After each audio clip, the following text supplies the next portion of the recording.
Hello दोस्तों, मैं विनय कुमार और आज की कहानी है राजस्थान के भिवाड़ी शहर के ततारपुर थाना क्षेत्र के इंदिरा बस्ती की। तो बात है 16 मार्च 2022 को राजस्थान के भिवाड़ी शहर के ततारपुर थाना क्षेत्र के इंदिरा बस्ती में एक पुलिया के नीचे सफेद कलर की बोरी पड़ी हुई थी। एक राहगीर वहां से गुजर रहा था तो उसकी नजर उस बोरी पर पड़ती है। वह देखता है कि एक बड़ी सी बोरी में कोई सामान उस पुलिया के नीचे फेंका गया है, जिसमें से लाल रंग का एक तरल पदार्थ निकल रहा है जो खून जैसा दिखाई दे रहा था। यह राहगीर ततारपुर पुलिस थाने में कॉल करता है और उन्हें इसकी सूचना देता है। कुछ देर के बाद ततारपुर पुलिस वहां पहुंच जाती है। उस बोरी को खोलकर जब देखा जाता है तो जैसी उम्मीद लगाई गई थी, उस बोरी के अंदर से एक लड़की की डेड बॉडी निकलती है। उसके शरीर से खून भी बह रहा था। उसके शरीर पर चोट के कई निशान भी थे और इसी के चलते ततारपुर पुलिस फॉरेंसिक टीम को वहां पर बुलाती है, जिससे मालूम चलता है कि यह लगभग 28 से 30 साल की एक महिला की डेड बॉडी है। वहां पर कुछ लोग भी इकट्ठा हो जाते हैं जो आसपास के इलाकों के होते हैं। पुलिस उस महिला की फोटो खींचकर उन लोगों को भी दिखाती है। थोड़ी बहुत पूछताछ की जाती है, लेकिन कोई भी उस महिला को नहीं पहचान पाता है। अब क्योंकि उस महिला के पास से कोई भी आईडी प्रूफ नहीं मिला था, इसलिए पुलिस को सबसे पहले इस डेड बॉडी की शिनाख्त करनी थी, जिसके चलते पुलिस उसकी फोटो लेकर एक टीम बनाती है जो आसपास के इलाकों में लोगों से पूछताछ करती है और यह पता करने की कोशिश करती है कि क्या कोई उसे जानता है। लेकिन पुलिस की पूछताछ में ऐसा कोई व्यक्ति नहीं मिलता है जो उस लड़की को पहचानता हो, जिसके चलते पुलिस उस डेड बॉडी को पोस्टमार्टम के लिए भेज देती है। साथ ही आसपास के जितने भी पुलिस थाने होते हैं उन सभी में रिपोर्ट भेजी जाती है कि अगर कोई भी 28 से 30 साल की महिला की मिसिंग रिपोर्ट फाइल करें तो तुरंत उन्हें सूचित किया जाए। और इसके साथ ही पुलिस अगले दिन यानी कि 17 मार्च 2022 के न्यूज़पेपर में उस महिला की फोटो छपवाकर इस बात की खबर पूरे शहर में फैला देती है कि अगर कोई भी इस महिला को जानता है तो वह पुलिस से संपर्क करें। लेकिन पुलिस की इतनी कोशिशों के बाद भी कोई ऐसा व्यक्ति सामने नहीं आता है जो उस महिला को पहचानता हो। अब इसी दौरान उस महिला की पोस्टमार्टम रिपोर्ट भी आ जाती है, जिसमें पाया जाता है कि इस महिला की गला घोंटकर पहले हत्या की गई। अब क्योंकि पुलिस ने आसपास के सभी इलाकों में पूछताछ भी की थी, न्यूज़पेपर में भी प्रिंट कराया था, लेकिन कोई भी उसे नहीं पहचान रहा था। इससे ये बात साफ हो गई थी कि महिला किसी आसपास के इलाके की तो नहीं है, या तो यह कहीं बाहर की रहने वाली है या फिर बाहर इसकी हत्या करके इसे यहाँ पर फेंका गया है। अब पुलिस ततारपुर इलाके में जितने भी होटल और रेस्टोरेंट थे उनमें पूछताछ शुरू करती है, क्योंकि पुलिस का मानना था कि अगर ये लड़की बाहर की होगी या कोई अगर बाहर से मारकर यहाँ पर लाया होगा तो हो सकता है कि उसने किसी रेस्टोरेंट में या होटल में रहने के लिए रूम लिया हो। पुलिस आसपास के जितने होटल और रेस्टोरेंट होते हैं सभी में उस लड़की की फोटो दिखाकर पूछताछ शुरू कर देती है, लेकिन यहां पर भी पुलिस के हाथ कुछ नहीं लगता है। कोई भी उस लड़की को पहचान नहीं रहा था। इस पूछताछ के दौरान पुलिस को उस लड़की के बारे में तो कुछ मालूम नहीं चला, लेकिन उसी इलाके के होटल का एक गार्ड पुलिस को बताता है कि 14 मार्च 2022 के शाम के समय एक सफेद कलर की गाड़ी इसी रोड पर बार बार चक्कर लगा रही थी और यह पुलिस के लिए एक पहला सुराग था। पुलिस उस गार्ड से पूछती है कि उस गाड़ी का नंबर क्या था। वो बताता है कि पूरा नंबर तो उसे ध्यान नहीं है, लेकिन वो दिल्ली नंबर की कार थी और वो एक सफेद कलर की गाड़ी थी। इससे ज्यादा उसको कुछ भी मालूम नहीं था। पुलिस के लिए पहला एविडेंस था, इसीलिए पुलिस उस होटल के सीसीटीवी कैमरे खंगालता है, लेकिन कैमरा बहुत दूर होने की वजह से वो गाड़ी साफ दिखाई नहीं दे रही थी। लेकिन पुलिस के लिए इतना ही सुराग काफी था। पुलिस यह मानती है कि अगर दिल्ली नंबर की गाड़ी राजस्थान में घूम रही थी तो वह हाईवे से टोल प्लाजा से होकर आई होगी। इसी के चलते वो सबसे नजदीक के टोल प्लाजा की जो सीसीटीवी रिकॉर्डिंग है वो यहाँ पर निकालते हैं। लेकिन दिक्कत यह थी कि उस टोल प्लाजा से डेली हजारों गाड़ियां गुजरती हैं जो दिल्ली नंबर की थी और जो सफेद कलर की थी। लेकिन पुलिस यहाँ पर एक पैरामीटर सेट करती है, वो टोल प्लाजा से लेकर ततारपुर के उस होटल की डिस्टेंस को देखती है और उस दिशा में आने वाली गाड़ियों को शॉर्टलिस्ट किया जाता है। यहाँ पर पुलिस को बहुत सारी गाड़ियां मिलती हैं, जिनकी डिटेल्स पुलिस खंगालते हैं, उनके ओनर का नाम, दिल्ली में उनका एड्रेस, ये सारी डिटेल्स पुलिस अपने पास कलेक्ट कर लेती है।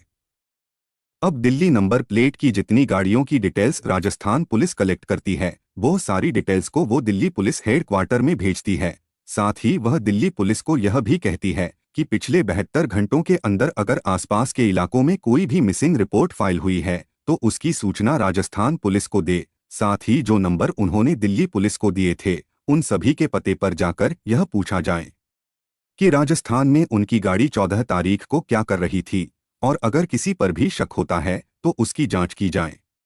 साथ ही उसका अपडेट राजस्थान पुलिस को भी दिया जाए। अब इसी के चलते भी पुलिस उन सभी गाड़ियों की डिटेल्स तो चेक कर ही रही थी, साथ ही जो मिसिंग रिपोर्ट का डाटाबेस खंगाला जाता है तो उसमें पुलिस को पिछले 72 घंटों में एक मिसिंग रिपोर्ट के बारे में मालूम चलता है, जो आनंद विहार के कक्कड़ नुमा इलाके से फाइल की गई थी। और यह मिसिंग रिपोर्ट एक 28 साल की लड़की की थी। और यह details Delhi police Rajasthan police को जब भेजती है तो यह केस सुलझा हुआ दिखाई देता है, क्योंकि जो डेड बॉडी राजस्थान पुलिस को मिली थी वो किसी और की नहीं बल्कि उसी लड़की की थी जिसकी मिसिंग रिपोर्ट दिल्ली में फाइल की गई थी। और यहाँ पर पुलिस को सबसे बड़ी सफलता मिलती है। पुलिस को उस डेड बॉडी की शिनाख्त हो गई थी। इस लड़की का नाम प्रियंका खत्री था, जिसकी उम्र तकरीबन 28 साल थी और पेशे से एक ट्यूशन टीचर थी। साथ ही राजस्थान पुलिस ने जितनी गाड़ियों की डिटेल्स निकाली थी उसमें से एक गाड़ी आनंद विहार के उसी इलाके की पाई गई थी। यानी कि यहाँ पर पुलिस को सफलता मिलती हुई दिखाई दे रही थी। और इसी के चलते राजस्थान पुलिस की एक टीम दिल्ली जाती है और यहाँ पर दिल्ली और राजस्थान का एक जॉइंट ऑपरेशन स्टार्ट होता है, जिसमें सबसे पहले प्रियंका खत्री नाम की इस लड़की के घर जाया जाता है। उनके घर वालों को सारी घटना बताई जाती है। प्रियंका की डेड बॉडी उन्हें सौंप दी जाती है और यहां से इस केस की इन्वेस्टिगेशन शुरू होती है। सबसे पहले इस जॉइंट ऑपरेशन में प्रियंका खत्री के घर वालों से बात की जाती है तो वो बताते हैं कि 14 मार्च 2022 को उनकी बेटी शाम के समय घर से निकली थी। वो घर पे ये कह कर गई थी कि वो एटीएम से पैसे निकलवाने के लिए जा रही है, इसलिए वो अपना फोन भी लेकर नहीं गई थी। लेकिन वो पूरी रात घर नहीं आई, अगले दिन भी वो घर नहीं आई, जिसके चलते उन्होंने आनंद विहार के पुलिस स्टेशन में उसकी मिसिंग रिपोर्ट फाइल की थी। वो पुलिस को ये भी बताते हैं कि प्रियंका खत्री 28 साल की लड़की थी जो एक ट्यूशन टीचर थी और घर घर जाकर बच्चों को ट्यूशन पढ़ाया करती थी। और यहाँ पर जो पुलिस की टीम होती है वो अब प्रियंका खत्री के घर वालों के बताए अनुसार एक पूरी लिस्ट तैयार करती है, जहां जहां पर प्रियंका खत्री ट्यूशन पढ़ाने के लिए जाया करती थी। और बारी बारी से पुलिस उन सभी बच्चों के घर जाकर पूछताछ शुरू कर देती है। अब इसी पूछताछ के दौरान पुलिस एक घर पर पहुंचती है जहां पर प्रियंका खत्री ट्यूशन पढ़ाने के लिए आया करती थी। उस घर में उस टाइम पर एक महिला मौजूद थी जिसकी उम्र तकरीबन 38 साल थी। उसके पति अपने काम पर गए हुए थे, बच्चे स्कूल गए हुए थे। पुलिस उनसे प्रियंका खत्री के बारे में पूछती है तो वो बताती है कि प्रियंका पिछले 7 साल से उनके घर पर उनके बच्चों को ट्यूशन पढ़ाने के लिए आया करती थी। वो व्यवहार से बहुत ही अच्छी थी, लेकिन 14 तारीख से वो गुम है और उसके बाद वो कहाँ गई उन्हें नहीं पता। अब जब पुलिस उस महिला से उसका नाम पूछती है तो वो बताती है कि उसका नाम सुनैना गुप्ता है। और ये नाम सुनते ही पुलिस के कान खड़े हो जाते हैं, क्योंकि पुलिस ने जो कार डिटेल्स की लिस्ट तैयार की थी उसमें से एक गाड़ी जिसकी लोकेशन आनंद विहार के इसी इलाके की थी और वो गाड़ी भी सुनैना गुप्ता नाम की महिला के नाम पर ही रजिस्टर थी। पुलिस यहाँ पर यह समझ गई थी कि सुनैना गुप्ता का प्रियंका खत्री के मर्डर से कुछ ना कुछ लेन देन तो जरूर है। और इसी के चलते सुनैना गुप्ता के पति कपिल गुप्ता को घर बुलाया जाता है। उनसे सारी बातें पूछी जाती हैं तो वह भी सारी बातें वही बताते हैं जो सुनैना गुप्ता ने बताई थी। उसके बाद पुलिस उनसे पूछती है कि 14 मार्च 2022 के दिन आपकी गाड़ी राजस्थान में क्या कर रही थी। और जैसे ही यह सवाल कपिल गुप्ता और सुनैना गुप्ता से पूछा जाता है तो उनके चेहरे का रंग उड़ जाता है और यहाँ पर वो पुलिस को कोई भी संतोषजनक जवाब नहीं दे पाते हैं। पुलिस इतना समझ चुकी थी कि कुछ ना कुछ इनका हाथ जरूर है प्रियंका खत्री के मर्डर के पीछे, इसीलिए उन दोनों को अरेस्ट करके पुलिस थाने ले जाया जाता है। और शक्ति से जब उनसे पूछताछ की जाती है तो बहुत जल्दी वो टूट जाते हैं और वो पुलिस को बताते हैं कि प्रियंका खत्री का मर्डर किसी और ने नहीं बल्कि हम दोनों ने ही किया है। लेकिन सवाल यहाँ पर ये उठ रहा था कि एक ट्यूशन टीचर के कत्ल के पीछे आखिर क्या वजह हो सकती है। अब यहाँ पर कपिल गुप्ता पुलिस को बताता है कि जो प्रियंका खत्री है वह पिछले 7 सालों से उनके घर पर उनके बच्चों को ट्यूशन पढ़ाने के लिए आती है और जब उसकी उम्र 22 साल थी तब से जो है कपिल गुप्ता का लव अफेयर प्रियंका खत्री के साथ चल गया था। क्योंकि जो प्रियंका खत्री है अक्सर वो बच्चों को पढ़ाने के लिए घर आया करती थी और बहुत बार ऐसा होता था कि कपिल की वाइफ सुनैना घर पर नहीं होती थी और इसी दौरान जो कपिल है और जो प्रियंका है उसमें लव अफेयर शुरू हो जाता है और यह प्यार बहुत जल्दी परवान चढ़ जाता है। ये दोनों आपस में घूमा फिरा भी करते थे और क्योंकि जो कपिल गुप्ता है वो पैसे से बहुत ही समृद्ध था, वो कपड़ों का एक व्यापारी था, तो पैसे की उसके पास कोई कमी नहीं थी और वो प्रियंका खत्री को काफी पैसे भी दिया करता था, जिसके चलते जो प्रियंका है वह पूरी तरह से कपिल के प्यार में डूब चुकी थी और इन दोनों के बीच में बहुत बार शारीरिक संबंध भी बन चुके थे। लेकिन इसके बाद कुछ ऐसा हुआ जिसकी उम्मीद कपिल को नहीं थी। दरअसल जो कपिल है वो प्रियंका के साथ एक्स्ट्रा मैरिटल अफेयर तो रखना चाहता था, लेकिन उससे ज्यादा वो और कुछ नहीं चाहता था। वो उसके ऊपर बहुत पैसे भी खर्च किया करता था और इसी में कपिल बताता है कि 7 सालों के अंदर तकरीबन 30 लाख उसने प्रियंका के ऊपर खर्च कर दिए थे, क्योंकि उसे फैशन करने का, अच्छा दिखने का बहुत ही शौक था। लेकिन कपिल उससे शादी वगैरह नहीं करना चाहता था। लेकिन यहाँ पर जो प्रियंका है वो कपिल से शादी करने की बात पर अड़ जाती है। कपिल उसे समझाता है कि उसकी बीवी है, उसके 2 बच्चे हैं, वो उससे शादी नहीं कर सकता। लेकिन प्रियंका खत्री इस बात को मानने के लिए तैयार नहीं थी। काफी दिनों तक तो कपिल ने इस मामले को संभाल कर रखा, लेकिन जो प्रियंका है अब वह अपनी जीत पर अड़ चुकी थी और वह कपिल से एक दिन कहती है कि अगर तुम्हारी बीवी को ही रास्ते से हटा दिया जाए तब तो तुम मुझसे शादी जरूर करोगे। प्रियंका की यह बात सुनकर कपिल बहुत डर गया और वह समझ गया था कि प्रियंका के इरादे बिल्कुल भी नेक नहीं हैं। इसलिए वो प्रियंका से कहता है कि हमें इस रिश्ते को अब खत्म कर देना चाहिए क्योंकि तुम्हारे इरादे बिल्कुल भी सही नहीं हैं। इस पर प्रियंका खत्री कपिल से कहती है कि अगर तुम्हें मुझसे रिश्ता तोड़ना है तो 50 लाख का इंतजाम कर लो, या तो मुझे 50 लाख देकर ये रिश्ता तोड़ दो या फिर मुझसे शादी करो, और अगर तुमने ऐसा नहीं किया तो मैं हमारे बारे में सबको बता दूंगी। तुम्हारा परिवार भी टूट जाएगा और तुम्हारी समाज में इज्जत भी नहीं रहेगी। अब ये सारी बातें जब कपिल सुनता है तो वो बहुत डर जाता है और इसी के चलते वो सारी बातें अपनी बीवी सुनैना गुप्ता को बताता है। पहले तो उसकी बीवी बहुत गुस्सा करती है। वो कहती है कि 7 साल से तुमने प्रियंका से अफेयर चला रखा है और मुझे इसकी भनक तक नहीं लगी। लेकिन उसके बाद भी जो सुनैना गुप्ता है वो कपिल को कहती है कि तुमने जो गलती की वो ठीक है, लेकिन अब इस सारी गलती को निपटारा करना पड़ेगा।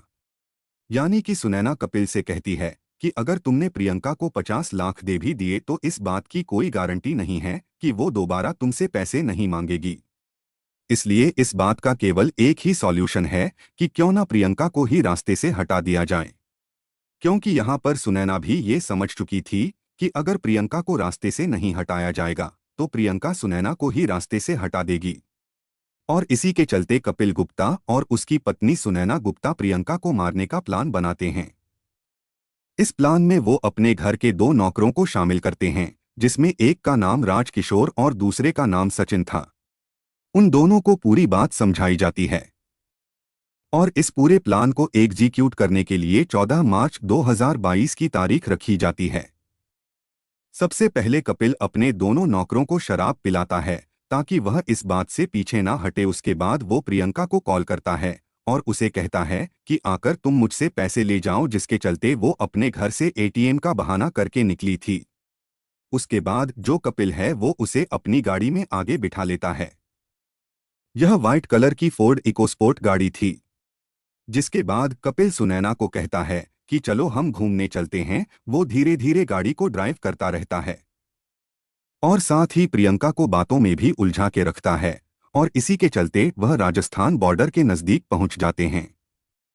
टोल प्लाजा को क्रॉस करने के बाद जो कपिल के दोनों नौकर पीछे बैठे हुए थे, इशारा मिलते ही वो प्रियंका खत्री का गला दबा देते हैं। इसमें वो अपने आप को बचाने की कोशिश भी करती है, लेकिन उसमें नाकामयाब रहती है।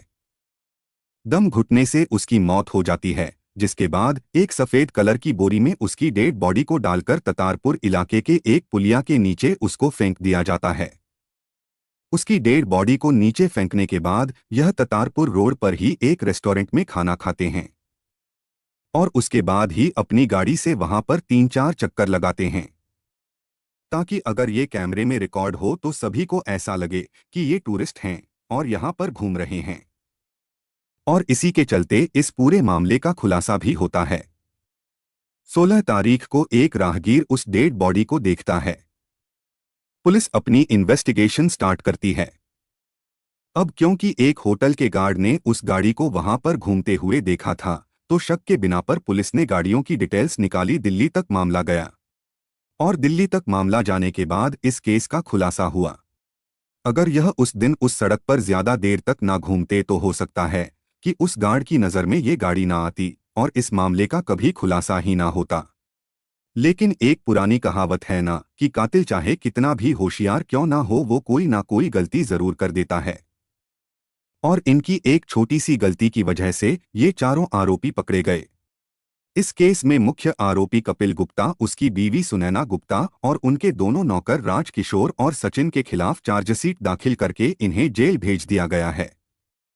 तो ये थी दिल्ली के ट्यूशन टीचर प्रियंका खत्री की हत्या के पीछे की पूरी सच। किसी का भरोसा तोड़कर या उसे नुकसान पहुंचाकर कोई भी अपराध ज्यादा दिनों तक छिप नहीं सकता। सच्चा इंसान वही है जो रिश्तों की कदर करे, महिलाओं का सम्मान करे और गलत रास्ते पर जाने के बजाय न्याय और सत्य का साथ दे। अपराध कितना भी सोची समझी साजिश क्यों न हो, सच एक दिन सामने आ ही जाता है।